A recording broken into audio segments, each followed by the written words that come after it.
मुंबईतील new India cooperative बँकेचा घोटाळा सध्या बराच गाजतोय। इथं जो गैरव्यवहार झाला त्या प्रकरणी या बँकेचे माजी महाव्यवस्थापकीय अध्यक्ष आहेत त्यांच्या विरोधात कारवाई करण्यात आलेली आहे। गुन्हे शाखेने बँकेचा माजी महाव्यवस्थापक हितेश मेहता याला अटक केली आहे। 122 कोटींचा अपहार केल्याचा त्याच्यावरती आरोप आहे।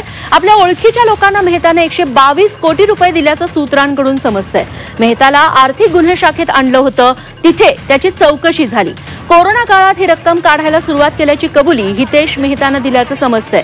मेहता हा खाते प्रमुख असल्यानं बँकेची रोकड हाताळण्याची जबाबदारी त्याच्याकडे होती। तसंच जीएसटी आणि टीडीएस पाहणं सोबतच संपूर्ण खातं पाहण्याची जबाबदारी देखील त्याच्याकडेच होती।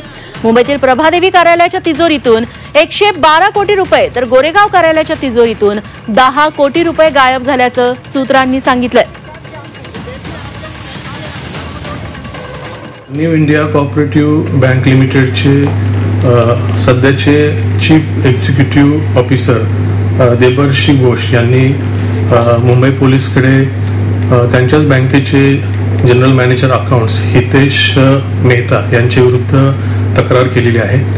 या तक्रारीमध्ये हितेश मेहता यांनी बँकेचे 122 कोटी रुपये हे याचा अपहार केलेला आहे अशा प्रकारची तक्रार केली आहे। या तक्रारीच्या अनुषंगाने आर्थिक गुन्हे शाखेने मुंबईच्या दादर पोलीस स्टेशनमध्ये गुन्हा रजिस्टर केलेला असून त्याचा तपास आर्थिक गुन्हे शाखेत पुढे चालू आहे।